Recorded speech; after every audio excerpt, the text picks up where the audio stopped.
Let's get ready to rumble. The champ is here. The champ is here. I'm married to the truth. And welcome. You're listening to IntellectualRadio.com. I'm your host, David L. Lowry Jr., and the show is Let the Truth Be Told. Folks, I guess y'all can see I'm excited this morning to be back in the studio. And we're back on Black History Month. There's a lot of things we're going to talk about today and get it in. We're going to finish off situations that's going on with the healthcare. Then we're going to talk about that segregation being integrated. Did it help or hurt the Black community? So if you ain't got nothing to do, call a friend, let them know. You're listening to IntellectualRadio.com. I'm your host, David L. Lowry Jr., and the show is Let the Truth Be Told. Let the truth be told. I would love for you to hurt me with the truth. You comfort me with a lie. See you in a second. Because I'm married to it. If it ain't the truth, man, I don't want to do it. Real love, be official.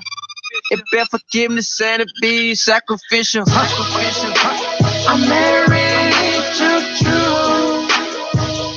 I'm married to the truth. I'm married to the truth. Yeah, I'm married to the truth. I'm married. And welcome back. You're listening to IntellectualRadio.com. I'm your host, David L. Lowry Jr., and the show is Let the Truth Be Told. Man, I'm excited for this show today. But first, let me do the honors. First, giving honor to God and my Lord and Savior Yahshua, who made it possible for me to be here. I want to welcome my first-time listeners. I want to welcome my Facebook Live people. And I want to welcome my old crowd. Now, no further ado, I love this guy. This guy is my mentor. He brought me into a business that's helping a lot of Black folks across the country. My host again today, Mr. Everett Fonay. What's up, Everett? Good morning, David. How are you? Good. You ready to rumble, man? I'm ready to rumble. Now, the first thing we're going to do is, week before last, we talked about Medicare and Medicaid. We're letting our seniors and those who receive those type of benefits, we're trying to keep you on point of what's going on. Now, what has transpired since the last time I was here, there were some drastic changes made to Medicaid. And Donald Trump, by no means is trying to make sure health care stays the same. And he's trying to balance the budget off entitlements, and that's poor people. So, Everett, let's talk a little bit about this letter that people are getting in the mail. You want to start off with that? Yes, David. Well, basically, what the letter is saying, if you're at a QMB level of state assistance, and that means you're 100% below the poverty level, you could be auto-assigned into one of the state Medicaid plan. It's called the Medicare Initiative Plans. Now, what is happening is this. With the change in Medicaid, when the Republican cut the proposed bill last year, they proposed to cut $800 billion out of Medicaid. That's going to affect across the country in every state. So every state will have to stand on their own merit.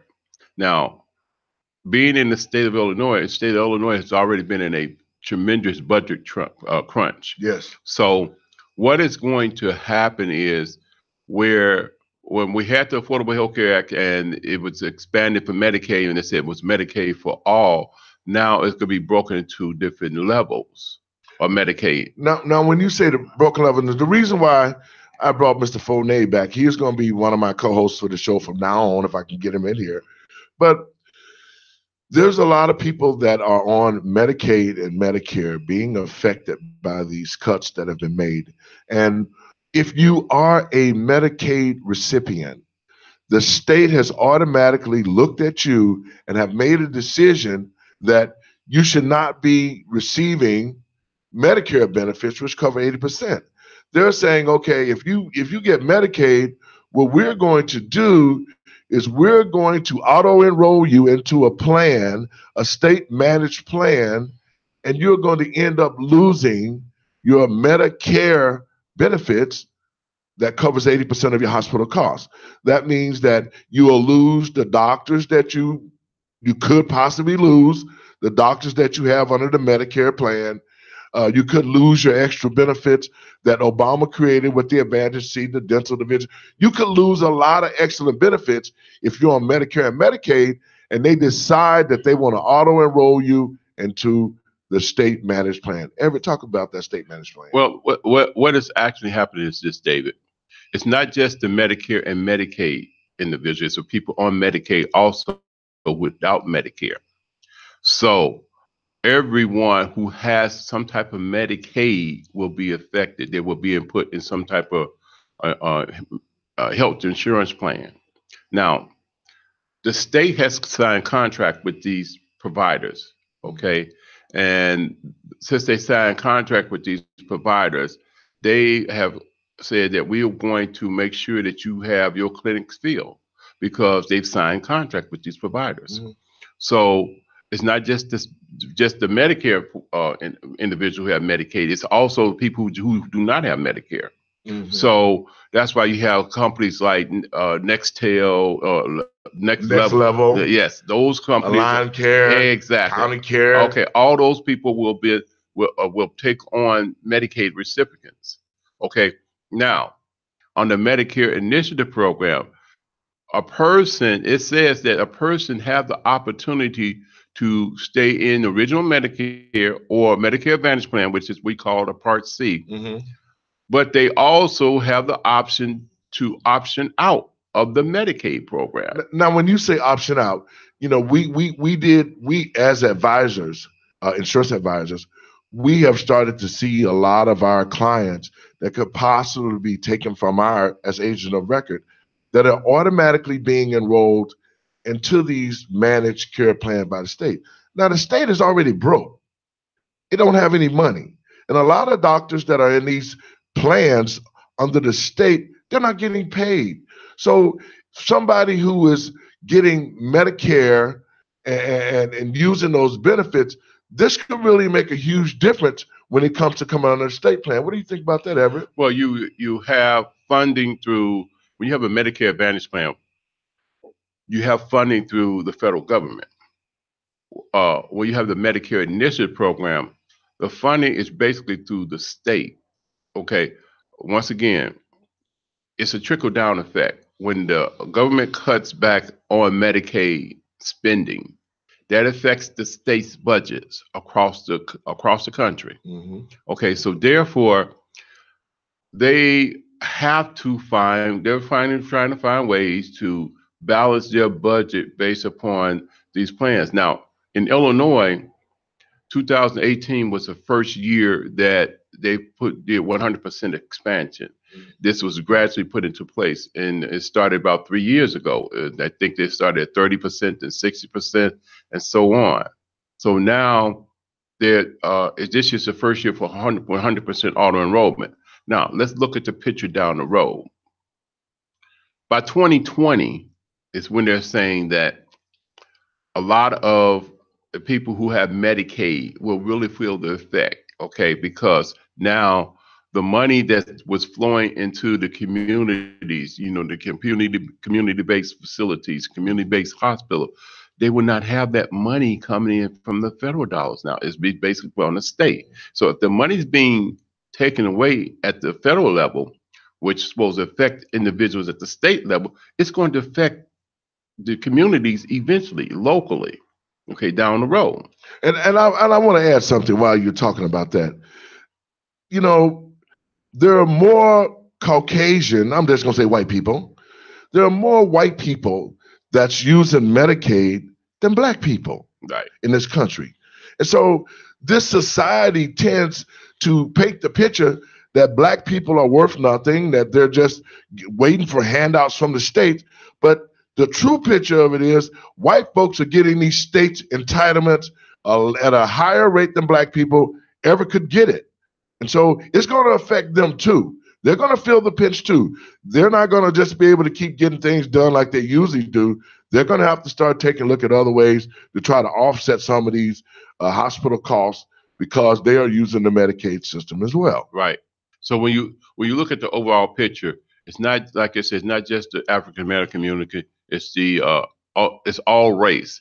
You have the immigrants that come to our country, and most of these people have no health insurance, so they have to get on these state level health plans. Okay, so with everybody coming to our country, from the poorest people, they are on Medicaid. That's what that program was originally put in place for the poor people. Okay, so you have to be at a certain level, at the federal poverty level, and you have to be anywhere between 100% to 150% below the federal poverty level to qualify for Medicaid. And that means, what that means in dollars, that means you have to be at $7,000 to $8,000 a year, or up to $12,000 a year in income. These people are on fixed income, so therefore they cannot afford the rising cost of healthcare. So they have to be at the Medicaid level. Now, what the government is doing, and you're basically breaking down Medicaid in different categories: QMB, QMB plus, Slim B, what we call partial Medicaid, and then you have qualified disability Medicaid eligibles. So each one of those individuals falls into a certain category when it comes to the income level. And that will affect, if the state says, if you're QMB, which is the lowest level, then we have the right to auto assign you through the contracts. Now, they have an option to option out. But with the way that the letter is stated, it's threatening to these individuals. So they say, oh my God, I'm going to lose my Medicaid. So they get scared. Okay. So they really don't understand that they have options to stay in a Medicare Advantage plan, which is federally funded, versus a state Medicare Medicaid initiative program, okay, which is really backed by the state. So they really don't understand that.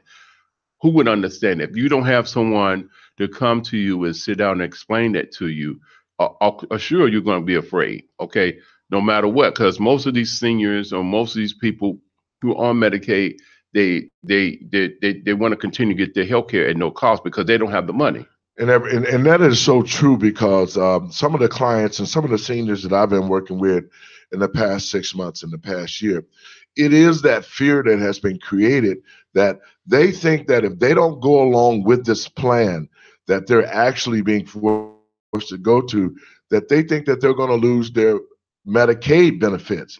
And so a lot of people, without the Bible is so strong when it says, for the lack of knowledge, your people will perish.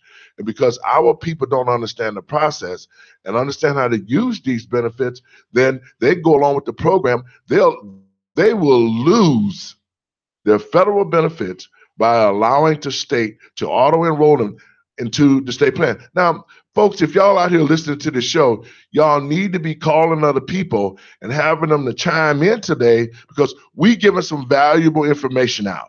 For the baby boomers, you need to hear this. For those who have senior parents who are on these programs, you need to hear this, because you need to understand what's going on with that healthcare system so that they don't get put in a situation where they're used to being. I'm going to give you the prime example. One of my clients is a cancer patient, and he also gets Medicare and Medicaid. He did not know that he was automatically enrolled into the state plan until he got ready to go to the doctor to get his treatments. And when he got to the facility to get the treatments, they told him he no longer had an Advantage plan and they could not give him his treatments. And when he called me and I got jumped into the middle of this thing, I was able to, by God's grace, to pull him out of that state plan and rewrite and put him into his normal plan where he was able to receive his benefits back again. But it took an advisor, not an agent. Because see, the key thing with being an advisor and being an agent, and I just told some people this yesterday at a seminar. The guy kept saying, we're agents, we sell this. I adamantly got up and told him, I'm not an agent. I'm an advisor. I came to advise people. And when you can sit down with people and you can advise them and show them their options and then let them make a choice on what they want. An agent is going to try to sell you something because he want to make the commission off you, and he don't care. Once you put your name on that dotted line, he gone. So it's a huge difference. As an advisor, we're reaching out to our people saying, call us. Let us help you. Let us educate you about these plans, because we don't want our community, especially our seniors, to be sitting around not having the money, not understanding the plans, and the next thing you know, somebody gonna end up dying because they're not gonna get the proper treatment that they're supposed to get. What you think, Everett? Well, let's go back to why they are targeted entitlement programs, David. Of course, we are the baby boomers. Yes, we are. Okay, born between 1946 and 1964, and then during that time frame, it was close to 80 million babies was born. And now today they're saying it's close to 10,000 people turning 65 every day for the next 20 years. So guess what's happening? They're leaving the workforce. They're retiring. But we don't have enough of our youth or younger generation that's working, that's paying into the system like we worked. So now for every 5 people that's retiring, that's one person is working and paying into the system. So they are raising the price of Medicare. That's why the Part B is going up. Right. But it's not enough money to offset the trillions and trillions of dollars that's on our budget because of the wars that we been in, and the spending that they've been doing. So they're looking at ways to tap into the Medicare, Medicaid, and in some sense, Social Security. And a lot of people said, no, hands off. We've worked, we paid into the system. That's the way the system was set up. It wasn't our fault that you did mismanage your money, but this is what they're doing. So, like I stated earlier, it's kind of like a trickle down effect across the board. Okay. So what is going to happen is, if most people on Medicaid don't know what level of Medicaid they are. They don't. Okay. If you're at a Q and B level, you could be auto-assigned or get a letter saying you're going to be auto-assigned. Okay. Now, you do have an option to option out. Under the Balanced Budget Act of 1997, they said that there's been a provision that says now the providers and the suppliers, which is the doctors and the facilities, if a person comes to them with QMB, they should not be billed, or they could be sanctioned. But some of these providers will bill these individuals anyway because of the fact that they don't know. Exactly. So we have to give them the information to let them know this is your option that you cannot be billed. So you can stay on your Medicare Advantage plan, which is federally funded, and still use your Medicaid card, so you won't lose. Okay. But they don't know. So we have to give them the information that they need to know to let them know that, hey, I have a right to stay into this plan, and you're because of this new provision, you're not supposed to bill me. Okay. So we have to sit down more. We have to be more astute, explaining to them their options. You got to be proactive. Exactly. You have to be real proactive. And you know what, Evan? Let the people know. Give the people a number they can reach you at, that they're able to call you. Because there's some folks out there right now watching us and listening to us. They have parents, they have grandparents that are going through these things, and they don't know where to turn to. So if you do have a situation, it can be changed. If you've already been automatically enrolled into a state plan, you can call us. One number that you can reach us at is 708-663-5262. That's my direct line. As an advisor, I'll be able to sit down with you, sit down with your family, and take a look at the healthcare benefits that you have. Ever give them a number they can reach you at? Well, you can reach me at my toll-free number. It's toll-free 800-530-9262. Okay, that's the direct line to my company.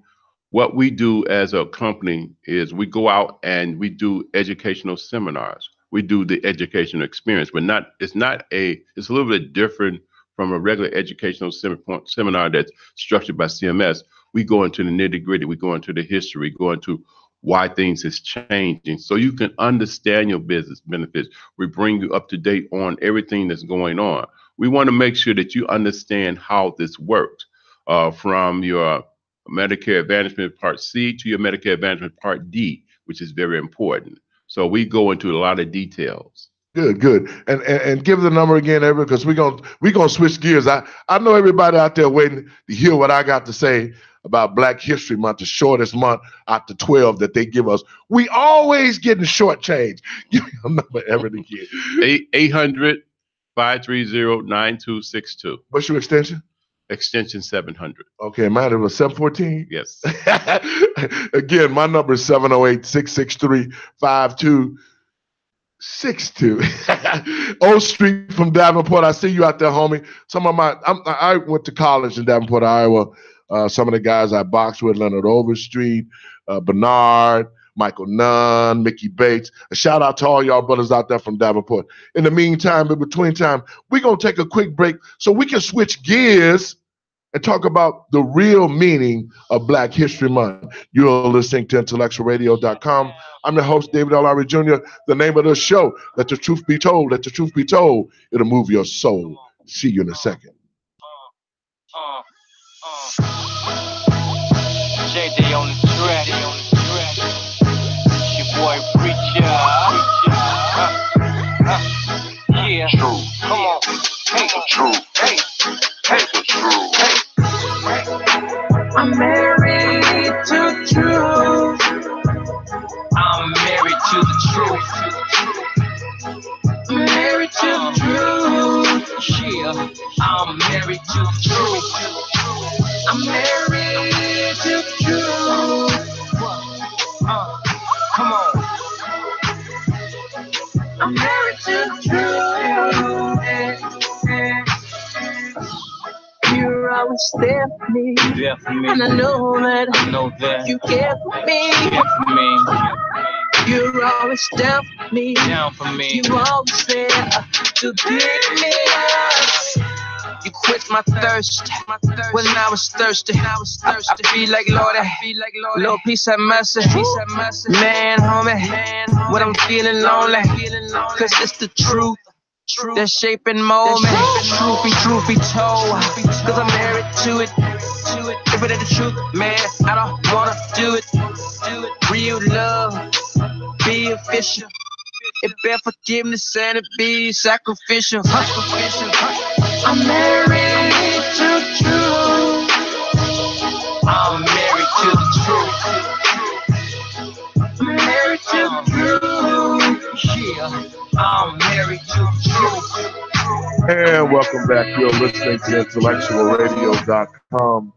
I'm your host, David L. Lowry Jr., and the show is Let the Truth Be Told.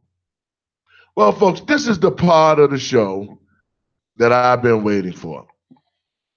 It is Black History Month. Now, a thought comes to my mind that out of all 12 months that's got 30 and 31 days, that Black folks is always getting shortchanged, and they would have Black History Month in February with 27 or 28 days. But I'm saying it to say this. Black people, did integration hurt the Black community? Now, if you don't know what I mean by integration, before Black people was trying to be white, we had our own self-sufficient community, like the Black Wall Street. Black Wall Street had banks, stores, all sorts of entrepreneurship opportunities. Those things were available to Black people. Black people were spending money in the Black community, and we were growing.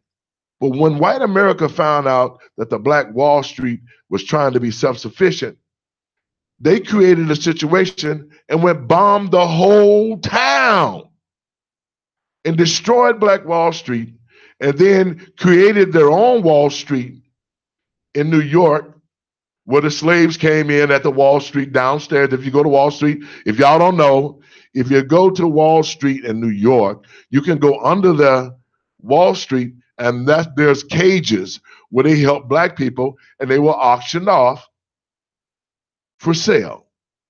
Now, black folks, how much we got to take before we realize that integration was a bad move? Because a lot of black folks lost their mind.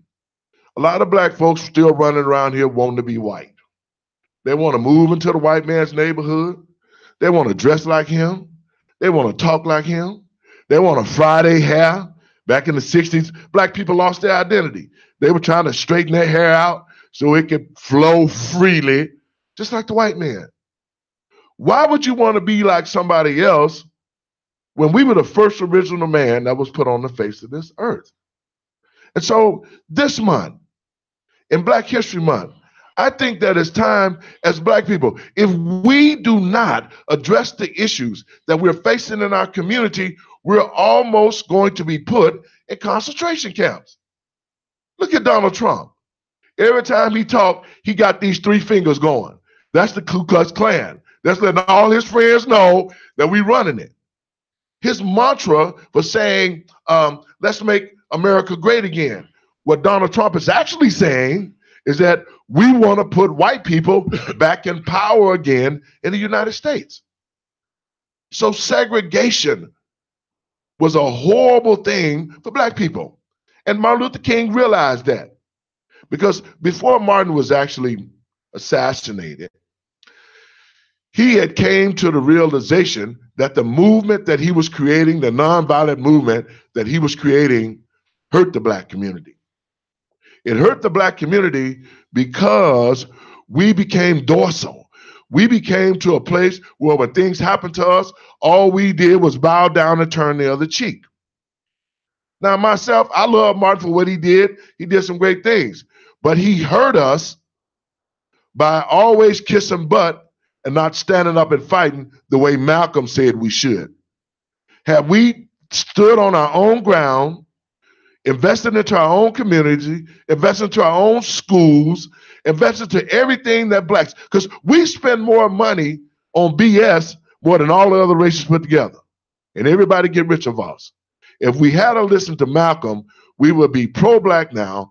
We wouldn't be in this mess that we're in right now, and we would be in a better situation because we would own our own banks, school, stores. We would be self-sufficient. And I'm not saying that we want to be different. All I'm saying is this. Everybody else, white folks, Hispanic folks, Italian people, Chinese people, they all invest into their own community. You don't see, like you see in the black community, you don't see an Arab guy owning all the businesses in the community. They take all the money out of the community. You won't see that in the Arab community. You will not see that in the white community, a black store owner in an all-white situation. That's only because black people have allowed them to do that. These house Negro politicians have allowed them to do that. And that's why black people, we're in the shape we're into now. That's why they're killing our kids, police killing our kids, they're raping our women, the justice system is against us. We need to stand up and separate ourselves and become independent and take care of our own selves first before we start running after master trying to be like him. Everett, you got some time. Well, David, see, he brought me on the show so I can give my views. Exactly. That's what I want. Okay. So my view is this. Yes, we were segregated, and then we was integrated because of the civil rights laws.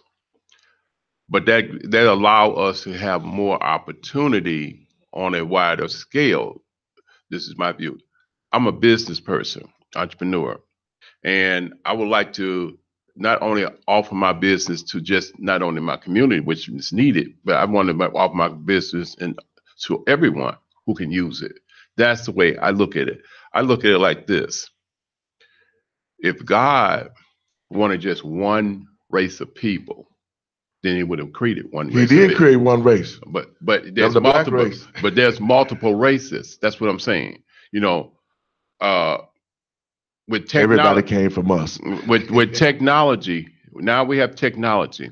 With technology, it allows us to reach people from across the world. Okay, that's an opportunity. Okay, if we was segregated from that, we would not have that type of opportunity. I believe that what has happened is that along the way in our community, some of our identity has been lost. That we have lost where we came from. So we have lost that connection with our children and our children's children. So that has caused a problem. So they don't understand that, hey, support your own Black community. You know, support your fellow Black man when it comes to getting to business.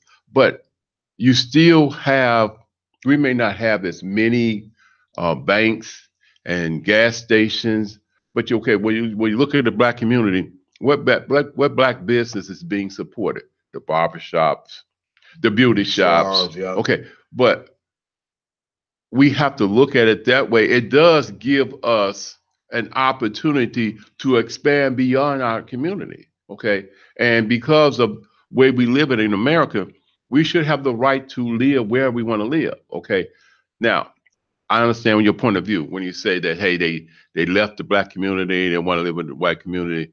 It's maybe not. I wouldn't put it that way. I would like to get out of the ghetto where sometimes there's a lot of crime and go to where there might be a better location.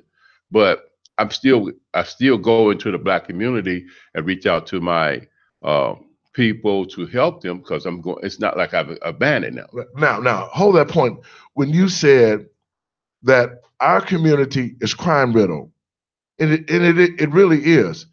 The reason why our communities is crime riddled is because a lack of understanding who you are, a lack of economics, understanding economics, the lack that our young people go off to colleges and they get the white man education and they don't want to come back home. They want to come back home and show all the good things they got. They don't want to come back home and roll their sleeves up and get into the dirt and start to uplift other Black people, because they have been taught that they are different and not like the others. But my thought is this: that's fine and dandy. And I would say that it's true. We do need to interact with other races of people. But first, we need to get our house in order. That's what I'm saying. We got to get our house in order. We so separated that we can never come together, and everybody take advantage of us. Okay. You know, and I said this the other day at one of my seminars. Jews got into the Black community and they made millions off of us. Then the Jews sold it to the Orientals. They can't even speak our language. They come to our communities, treat us bad, talk to our women bad. And then when they made enough money off us, the Orientals sold the businesses to the third world country people, them sand Negroes. Mm-hmm. And then they came into our communities, don't take baths, treat us bad, talk bad to our women, treat our children like thieves, and yet we still patronize them. Now, I'm not a racist. I'm radical, but I'm pro-Black. Mm-hmm. Yes.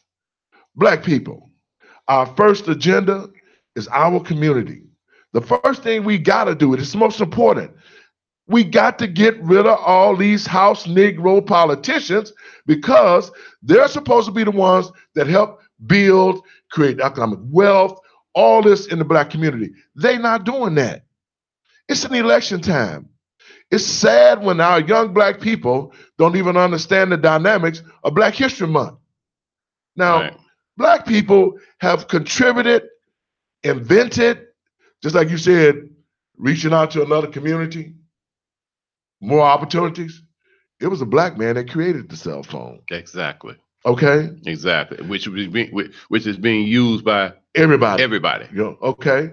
And then I want to go. And a stoplight. And stoplights, the got what the meal. Mhm. You know what I'm talking about? Yes. We have created so much stuff in this country. It has been taken from us because the white man figured that if a slave of mine created an idea that could benefit us, then we're going to take it from him because he belongs to us because he's our property. That's just like John Deere. John Deere Company, one of the biggest racist companies in the United States, John Deere Tractor Company.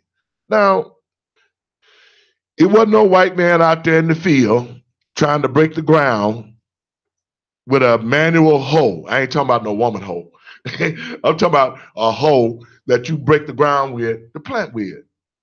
So it was a black man who thought of a way, putting a wood plow together, something much easier to make his job easier, to break the land. He put these pieces of wood together and it worked. Then he went and told master, hey, master, I done figured out something, so I ain't got to work so hard in the fields. And when he showed master that, Master John Deere created the plow, and that made trillions and trillions of dollars, and all that black man got was a bologna sandwich or something that he supposedly rewarded with, but it really was nothing. So these are the type of things that our children don't know. They don't understand who they are. They don't understand all the contributions that black people have made to this country, because we're only being portrayed as dumb, lazy, unintelligent, don't want to work, don't want to do nothing but lay around and make babies. That's the image that's been traded upon black people. And some black people, we've all actually psychologically fell into that trap. Because everybody ain't out here begging. Right. A lot of us are entrepreneurs. A lot of us hold jobs. A lot of us take care of our families. A lot of the baby boomers who have been successful. But the problem that I'm seeing is, now that we think we've made it, and that's why white America is so strong on us. When Martin died, Malcolm died, they were fighting their ass off to help us and make change. The white man was smart because, if we kill the head, the tail is going to die too. Their analogy was kill these strong black leaders and then we can own the black community. It's true.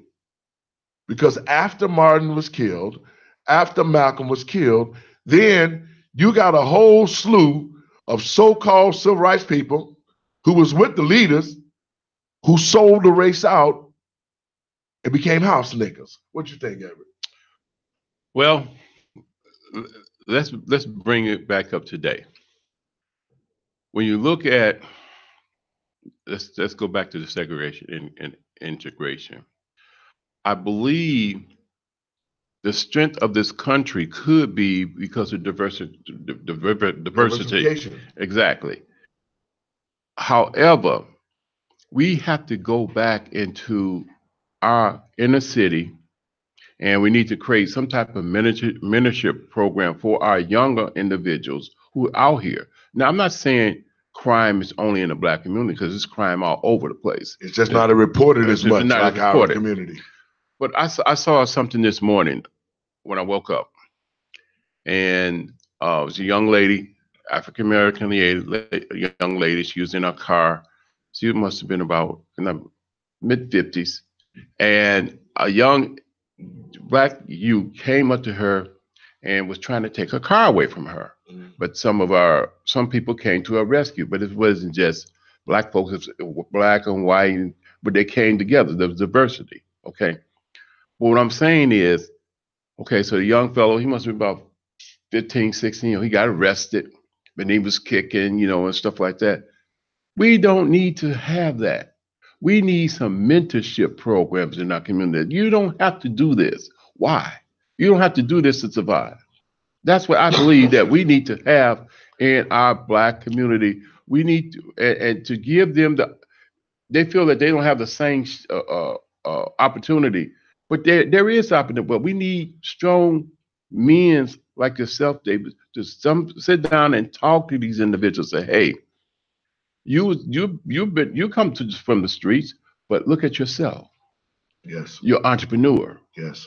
And you're giving back to your community. Not only giving back to your community, you're giving back to the community with knowledge and wisdom. Okay. They need substance like that. And like you said, the politicians that's representing, they're not representing us to the magnitude that, hey, these are the type of things that we need so our black community can come up and survive. There need to be changes. If they're not doing the job, we need to, we need to be changes. I'm in a favor for term limits regarding politicians, and let me say this to my people.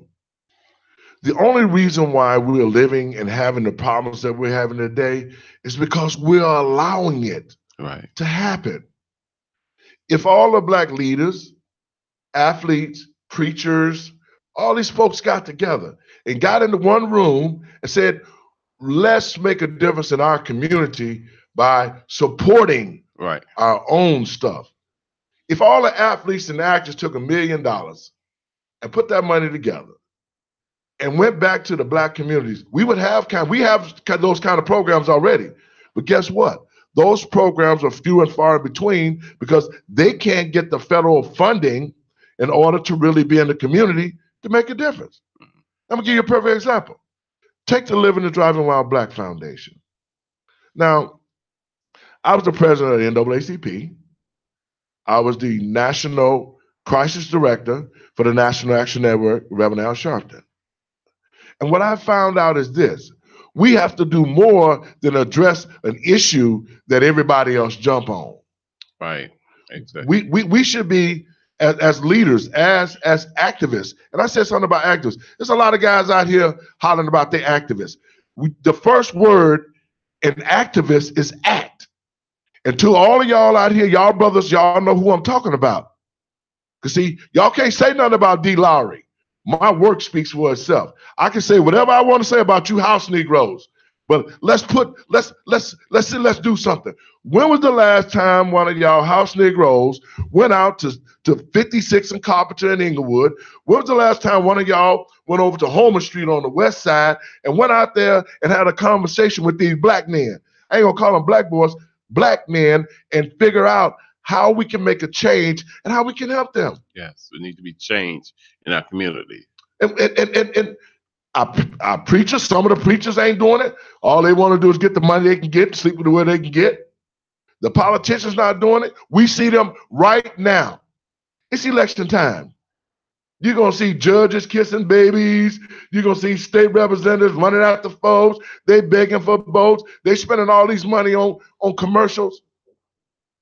That's just like the president race. They spend billions of dollars running for president. And if you're a real activist and you care about your community, take some of those $1 billion and create economic wealth. Those things are not being done. That's why our children are killing each other. They have no foundation of who they are. And I want to say this. I talk about this on my show all the time. And the reason why I talk about it, because y'all Negroes ain't listening to what we need to do to change it. Y'all see me come on this show, and everything that I'm saying is true. But at the same time, when you hear it, it goes out of one ear to the other one, and then you say, F them niggas. I got mine. They got to get theirs like I got mine. To y'all house Negroes, you didn't get yours. You're riding off the coattail of my mama and daddy who chopped and picked cotton. You're riding off the coattail of those who died. You're riding off the coattail of brothers like Emmett Till, who was destroyed in the South. You're riding off the coattails of a lot of people, Martin Luther King, Malcolm X, the people who died and fought to change the community. The only way you got your education, the only way you got your white man's job was because of the people that you standing on their shoulders. Now it's time for y'all to give something back. Because if you don't, give nothing back. And you keep thinking, oh, well, you know what? I'm going to live out here. I'm going to live out here with the white man. Just as soon as he finish trying to destroy the black community, he going to turn on you. I'm going to give you a perfect example. I saw Django with Jamie Foxx. And I think Sam Jackson should have got an Academy Award for the role he played in the movie. He was a house Negro to 50th degree. And as the movie went on, I really, I watched once, then I watch it again years later, and I'm looking at it like Sam Jackson as the house Negro. They were shooting all in the room. This dude didn't even have a gun. The first thing he did was ran over there when the master got shot and hollered, "Oh, master!" Fighting bullets, he went over there to hold master head while he was dead. That's the psychological damage that has followed us throughout our existence, is that we are so concerned about taking care of master, we don't even think about taking care of our own communities. What you think, Gabby? Well, this is Black History Month, like you said. It's Black History Month. For the rest of this month, we getting it in. So it can start, it should have been started a long time ago, but we need to look at the programs that's being offered during the Black History Month and say, okay, what can I do to make a change? What can I do to leave something for my fellow man? The man in the mirror. Okay, exactly. And it's going to take, it's not going to take, it's going to take a village. You heard that term, it takes a village. To raise a child. To raise a child. Because, when I see this, it really it hurts me, because what the media is portraying is us. But it goes on in all the communities. But we need to start with us. Okay. That's where segregation should start. What's going on in our community and fix it within our community. That's what we need to do, is go back. And then, like you said, integration has hurt about segregation in this point of sense. We need to go back and start with us in the Black community and say, hey, let's start in the schools and let's fix it. We have to do something. Well, this is my idea of it. Let us separate ourselves from the enemy. Let us be just like everybody else. White folks take care of white folks. They take care of their schools and all like that. Hispanics do the same thing. Italians do the same thing. Chinese do the same thing. What I'm saying, Black people, is this, and Malcolm said it best. Let's free ourselves from these devils and build our own communities back up. Let us start to take money and start investing back into the Black community. Let us start our own stores. We spend billions and billions of dollars each holiday. Take Christmas. Black people probably spend $6 or $7 billion for Christmas. Now, here it is in February, some of those same Black people that went and got loans and did whatever they had to do to have a pagan holiday like Christmas, sitting around wondering how they're going to pay their rent next month, because they expended all their little money trying to Santa Claus. Those are the type of things that Black people don't really understand. Why should we be celebrating these type of holidays that only we spend money to? Everybody else spend money, but don't nobody spend money like Black people. We spend money to when we could take a look at what we have and invest into our own community. That's our problem. Are we afraid to live and be independent like everybody else? It's got to be something psychologically wrong with us that we would want to stay under the auspices of a white person who don't give a damn about us and who hate us. Look at Donald Trump. He got elected, and it was a blessing for Black people. Black people, we already know he don't like us. We already know he trying to demise and destroy everything that Obama created. But yet, we're not getting the message. We didn't get the memo that it's time for Black people to start pulling together like they did in the 60s and make changes for our children. David, I'm gonna go to a topic that I think is important. In our community, they don't understand the cash quadrants. Okay, there's 4 levels for cash quadrants and how people earn income, and most of our community is in that first quadrant where they got a job and they have that job mentality. Corporate slaves. Okay, so they don't realize that. Yes, we do. Most people need a job to survive, to take care of their family, but they need to think beyond just that job. They have to, because that job is going to cap your income. Like you stated, God created the Black people, but we are very intelligent, And we need to reach out more than just that first quadrant. There's the second, third, and the fourth quadrant. And you need to learn how to tap into all four of those quadrants to make a diverse a portfolio. So that is something that need to be taught at the youth level while they're in schools. We don't have entrepreneurship going back and teaching those type of principles in the schools. Well, and that's true, Everett, because I want to say this. I love my mother and I love my father. I love my daddy because my daddy was an entrepreneur. Mm-hmm. Even though I seen him pick and chop cotton, he still made money because we lived in the South. And a lot of people thought we was rich kids because he was an entrepreneur on the side. He did stuff on the side, gambling, shooting pool, hustling, doing whatever he had to do to take care of his family, till he got to a place where he was allowed to start his own business. My father started a business with a tender age with us when we were young. We was able to understand the dynamics of being entrepreneurs. When we had dinner at the end of the day, and this is something that's gotten away from black people. My mother and father, and a lot of y'all know my mother and father out there from Deeport, Chicago. My mother and father helped everybody in Davenport, Iowa, helped everybody in Chicago in the black community.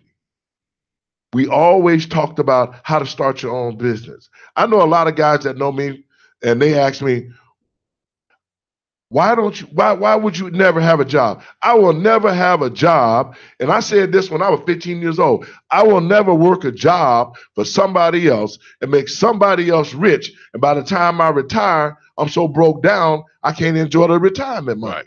Right. So we need to understand the dynamics of entrepreneurship. Because it's just like this. I see a lot of my homeboys, man, and I'm 60 years old. A lot of them, man, they've been working these corporate jobs. They done got these nice houses. They got nice cars and stuff. But you have to remember this, and every black man should be wondering, getting a job is only to be used to be a launching pad to start your own business. You see, what do jobs stand for? Just over broke. Just over broke. Because most people are just making barely enough to make ends meet. They're living from paycheck to paycheck. Exactly. So once again, they don't understand the cash quadrants, and that need to be taught. So what we can do, if we can go back and share some knowledge about how these cash quadrants work, being your own business, starting your own business, things like that, investing in certain things. Hey, maybe it will change the dynamics of our community. Now, I got a testimony I want the listeners to hear about. I've always been an entrepreneur. I've always owned my own businesses, but I have worked, some jobs just over broke. I did 10 years with the United States Army as a contracting officer at the Rock Island Arsenal. I worked for Dominic's Finer Foods that are coming out of high school. I've worked for J.I.K.'s company. I've worked for Oscar Mayer's company. I have always had a job in conjunction with my business. That was so I can make extra money to make ends meet. Now, the business was fine, but I'm an entrepreneur. I'm a hustler. I worked the job long enough so I could get my business off the ground. And then I said adios to the just over broke. But see, we have our young people, our people that's coming up behind us who just dedicate, because the white man is smart. He'll tell you, I need you to have a career in accounting. I need you to have a career in engineering. But what he don't tell you is this. Once you get that degree and you got to pay all that money back, you stuck.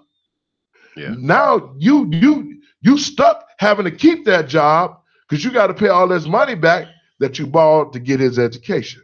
Right. So from that point on, he made you a corporate slave. Well, I look at it like this too, David. When you're young, you're going to school, they're teaching you to get a good job. You got to get good education. Now, there's nothing wrong with that because hard work, they need to understand the system. Hey, get a taste of what working is like, but in the meantime, explore your opportunities.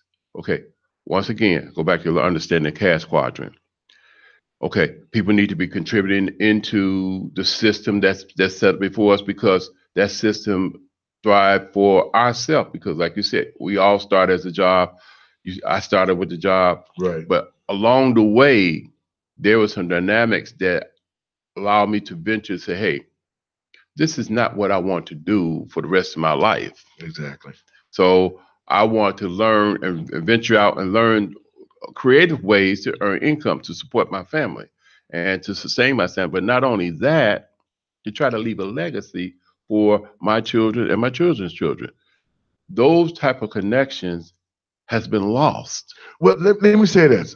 I agree to a certain extent, but those type of connections are right in front of your face. Look at us, Everett. A year ago, when you introduced me to insurance, you said, Dave, this is my vision. You can have your own company. You can make endless amount of money.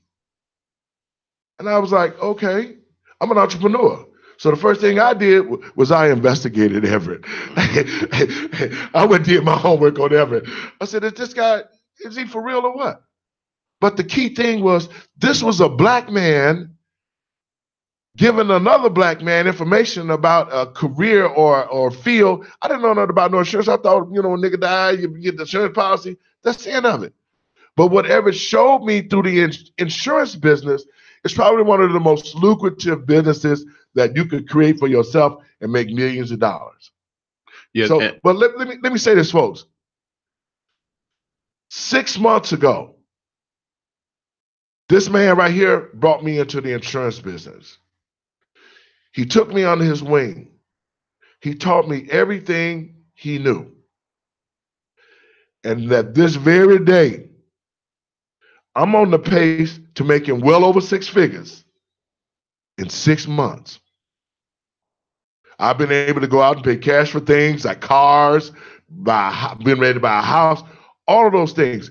But I would have not known about this business if this brother hadn't pulled my coattails and said, hey, Dave, check this out. Look at this. The little job I had, I was just making ends meet. Working for a state farm, working for Combined Insurance. I wasn't making no money. But when this brother saw the fire that I had, and he entrusted, he said, Dave, I'm going to hook you up. Now I'm my own boss. right. I wake up in the morning time, I yawn, I say, oh, I want to work today? No, I think I'll take the day off, go to the gym and work out and do whatever I want to do. I'm not bound to no job that I got to get up and go downtown or go wherever my job is. I'm not bound to have to listen to people talk crap to me and I got to kiss their ass to keep the job. I'm not bound to none of that. I'm free. So what I'm saying to a lot of my brothers out there, man, stop calling y'all self bosses. Y'all ain't no bosses. If you work for somebody else, if you punch the clock for somebody else, if you have to be on the phone for hours dealing with somebody else's shit, and you getting a paycheck from them, at least around me, don't call yourself no boss. Please do that. Well, David, let me piggyback on that. I gave you some opportunity, but I was given opportunity myself. Exactly. I was taught how to really do this business as a entrepreneur, independent wise, through an organization out of Baltimore, Maryland. And I really highly respect the gentleman and his wife who taught me what was out here. I didn't know, because once again, I was in the insurance arena, but I was working for corporate America. But in the meantime, I was still dibbing and dabbing, trying to get into entrepreneurship, even though I was working to sustain myself and my family. But if there's an opportunity out here that can help our black men and black women to better themselves, if there's programs out here that can help them, we have to give back. Yep. And that's what we are creating when it talks about the cash quadrant from the entrepreneurial level. Don't get me wrong, everybody needs a job, but there's most of the time when when you're struggling, even with that one job, what they do, they go out and get another job. Yep. Okay. And and they really don't have time for the families. And what that does is breaks up the family. And now And then you also have our women's, our black women's or women's in period. They're raising our children. We don't have a lot of black men in the family. Okay. You got to still be connected with your children. Okay. That's what I believe we lost that connection. And that's where I believe that, okay, we have to, set role. We have to be a role model to some people who are trying to come up and let them know this is how we made it. And whatever, that's so true because, there's a lot of black females out here that are corporate slaves and they work in these jobs. And that's what the white man wants because he wants you to, he want to make sure that our females get some good jobs because the mindset of our females is that if a nigga ain't got no job, he ain't got no 401k, I ain't got time. But see, that's why so many of our sisters are running to other women and going out and leaving a man going to a woman because they feel like, well, she got a job, he ain't got no job. Mm-hmm. But that was all by design, sister. Don't you get it? The white man wants you to turn your back on the black brother. The white man wants you to say, okay, I got a brother here. He got a lot of potential. He doing this. He's trying to do this. He's trying to create this. But guess what? If he ain't got no job, then I'm going to cut him. But then what happens, sister, after you pour the dirt on that brother and all of a sudden he blows up. Mm-hmm. His business takes off. What do you do then? You know what you do then? You try to kiss his ass to get back into the house. That's what you do. But my point is, psychologically, black women are being taught to hate black men if they ain't got the substance that they feel that white America say that they should have. What you think, Everett? Well, I'm gonna go back and I'm gonna share a little bit of my story, David. When I was working for an insurance company a couple of years ago, and I saw the change that was going on within that company. I said, hey, I think it's time for me to go a different direction. Okay. That was the best move I ever made in my life. Okay. Because what happened was I got away from that structure where I needed to have a job to survive. I said, I need to take my wisdom and go out there on faith and make it happen because I had a lot of knowledge. Now, when I got separated from this job, not one person that I work with that was also working reached out to me and asked me, and I have been with them for about 10 years. I'm almost 8 to 10 years. Are you all right? Is there anything I can do? How's it going? Anything like that? Not one. And the reason why that they didn't do that was because they didn't want to lose their job and they wanted to make it seem like we're going to distance ourselves from him because he's not part of the corporate slavery anymore. Okay. Fast forward 3 years later, they see me, entrepreneur, successful, got a system, helping other people. Oh, how did this happen? You never know what is about another person, okay? Because you see me dibbling and dabbling, but see, I was preparing myself to be who I am. You have to prepare yourself for this is your role in life. I had to find my role in life, and I believe that this is my role in life. Provide information and substance, but not only that, creates a system that can not only help our community, but can also give some insight to other people who want to learn how to do the same thing. We're reaching out and helping our seniors. We're reaching out, helping our parents and their children and all of that. Okay, so this is the role that we're portraying as in our field. Well, Everett, I take my hat off to you, and you are a mentor to me because you put me in a different place where I can be very successful. In the past 6 months, I have been super successful. I've been able to go and purchase things without having to take payments and all that kind of stuff. But it was the mindset that I had. When you first introduced this to me, it took me a minute to grab it. But the moment that I grabbed it, I saw your vision, it became my vision. And now that's what I'm doing right now. Right. Shout out to Nicole Villa. She's a young lady that will be coming aboard with our team.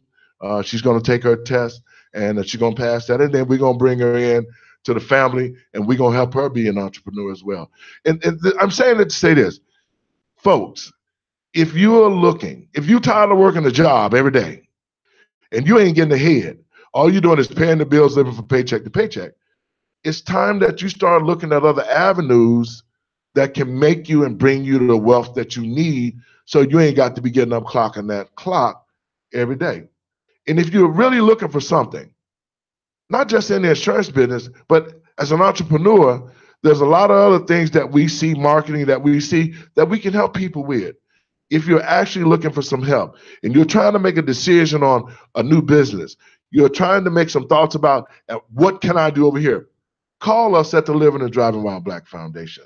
Let us sit down with you. Let us do an analysis of what you can and what you're capable of doing out here, besides always waiting for handouts or always working for somebody else thinking you're going to get rich when you can't.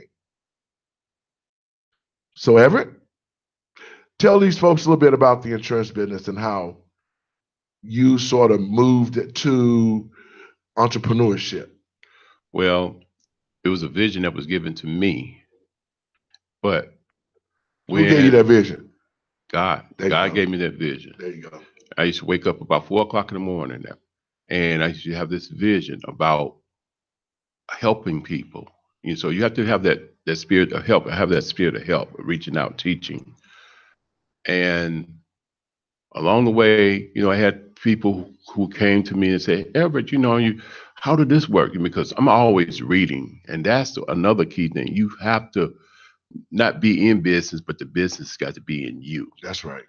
You got to educate yourself. If you're going to be a mentor for people and educate people, you got to educate yourself. You got to learn what's out here. That's why I know about all these changes that's going on, because I'm always involved with what's going on, because I know that's going to reflect my business, and I have to give this message to my clientele. But in the meantime, I had this vision, and the vision consists of 4 components. And what I had to do is, I was like, well, how would I be able to relay my message? And that's where I came up with the my website idea, retiredandhealthy.com, and then the platforms that we're doing, and reaching out and helping people who really want to learn this business, because of the fact that it's not an easy road. Okay, it's changing all the time, and you dealing with seniors, you're dealing with the poor people, you're dealing with people who are confused, but it's about building relationships. Yes, it okay. is. We're able to build relationship with different organizations and different companies because of what we bring to the table. Okay. There's changes going on in our community all the time when it comes to this field. Okay. And what it can do is bring you a portion that will allow you to be into the cash quadrants. Into the cash quadrant. Okay. The cash quadrants means this. You have 4 levels in the cash quadrant. That's the JOB, just over broke. And then you have your small business owner, like your lawyers and your doctors and insurance people, insurance agents, advisors. Okay. We're not agents, we're advisors. Exactly. But here's what happens there. When they're sick, when they go on vacation, guess what? Their income stops, because they can't be on their job. They're self-employed. Yeah. But when you're an advisor, when you own your own business and you're an advisor, you have diversification of different services and products, and you're building an agency. Now, in our line of work, the income continues for a lifetime. A lifetime. It's unbelievable what's been created out here. And whatever it means by a lifetime, say, for instance, as an advisor, each year you're allowed to get residuals income. For those people that you sign and they stay with the plans, you get a certain amount of money each year off each one of those individuals that comes to you for the rest of your life. And each year you get to add more people. Just like I started 6 months ago, I wrote almost 200 people. I've been infected 200 people. Okay. Now I'm getting a residual check every first of the year for a certain amount of money per month for the rest of my life. And each year that per amount can go up. The more people that I add, the more residual that I get. And even if I died, all I got to do is assign the residue, the residual, to somebody else who I love, and they'll keep getting it till they die. Then they can pass it on.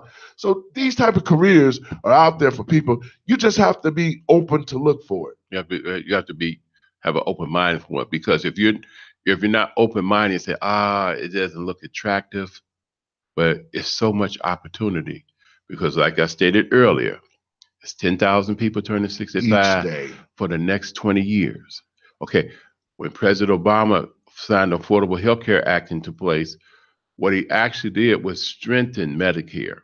Yes, Okay, we're going back to Medicare. He strengthened Medicare, and he strengthened the Part C program, and the Medicare sovereignty pool was strengthened to 2034. So to keep the Medicare program in place.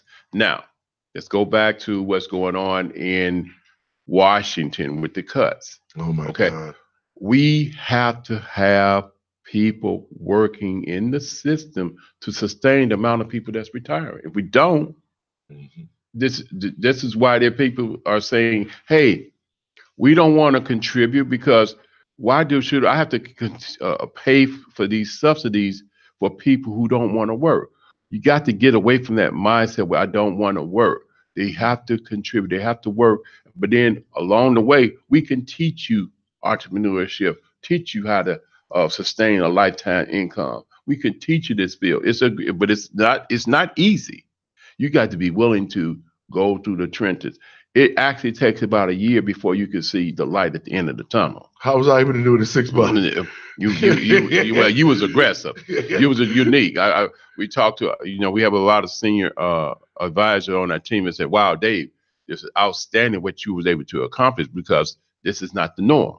Because normally it takes about a year to really go through the process and grasp it, but you had that hunger and desire, and I guess you had a high mentality to understand things." And when I told you, David, you have to read. Don't you remember that? Yes. That was the most important thing to the business that Everett informed me. He was said, "Send me tons and tons of stuff." He said, "You got to know the product. You got to keep reading. You got to know what you're talking about when you get out there.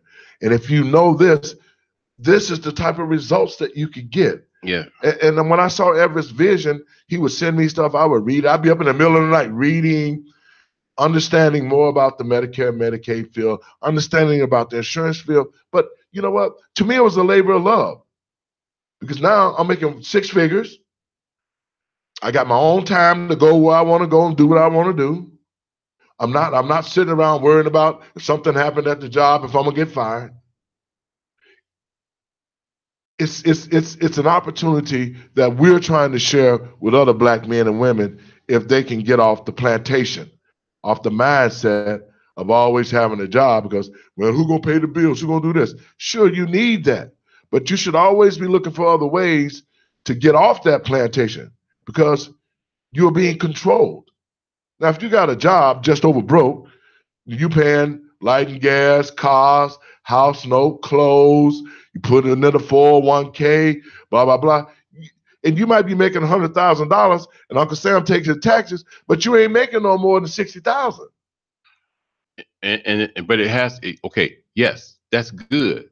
But I will say this. Ask yourself this. The average salary in our country is about what, 60,000? 60,000. Now, how many of those companies give you a 10% raise? Hardly any. Okay. Well, so what's 10% of 60,000? $6,000? $6,000. Okay, and you divide that in 12, it's about $500 a month. Right. Okay. So how many companies are giving you a 2 or 3% raise? Our program can give you a 10% raise with just one sale every month. Every month. And they don't understand that, because they have this mentality that I have to stay in this cash quadrant number 1. I got to keep that just over broke. Okay. So to make a long story short, you have to look at the opportunity. This is where I was saying, integration has given us more opportunities to reach out, but it's not just for the Black community. We could reach out to other people who need it. Okay, this is what I was saying. The opportunity with the technology has allowed us to get to a certain level, but we have to give and share our knowledge so we can help our fellow men, so they can understand. And we could start at the college levels or the high school level. I think this is needed. Well, we started to learn about entrepreneurship when I was in the 6th grade. My father taught us about working, having his own business, and that was his goal: work to dominate till he could start his own business. So we were exposed to that type of thing, and then that's a big problem in our community. Our children aren't being exposed to these other things to do, like entrepreneurship. They don't even understand politics. So we as Black men and women, we have to do a better job of organizing ourselves so that our children can have something to look forward to. Man, this is great time on the wall. Man, I love it. Thank you, everybody, for listening in. Everett, your last comments. Well, like David, I'd like to thank you for allowing me to come in and share my views and my insights. Once again, if anybody would like to reach out to us, they can reach us at 1-800-530-9262.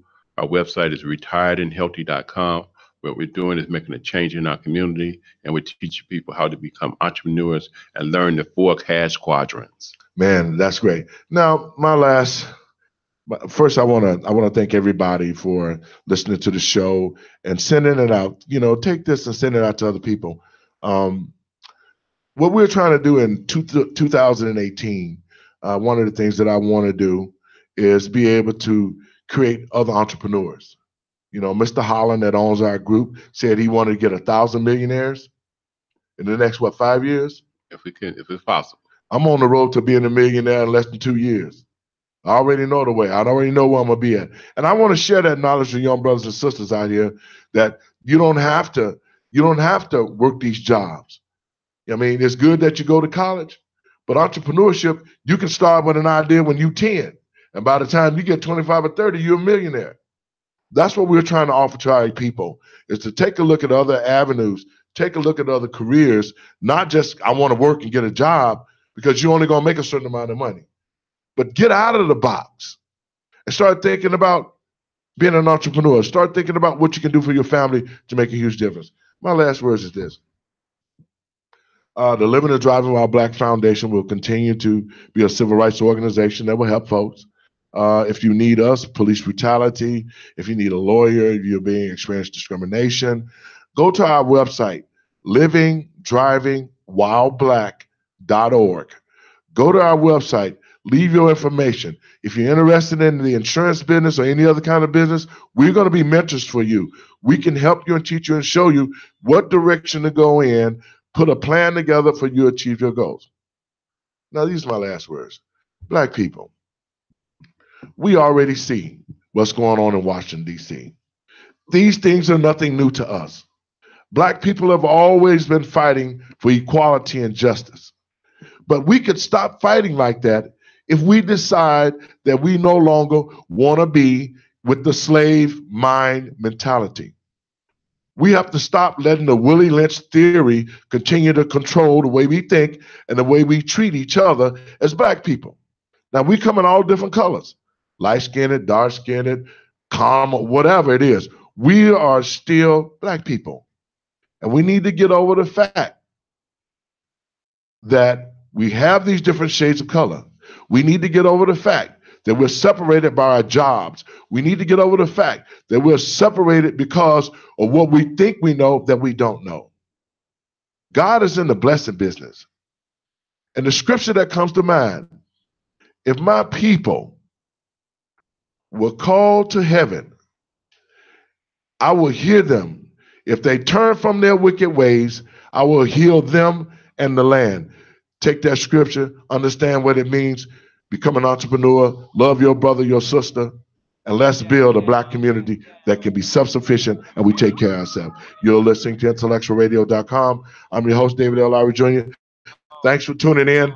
Pass us around on Facebook. Let everybody know you got some knowledge dropped on you. If you need our help, 708-663-5262. God bless you and peace. Yeah, true. Come on.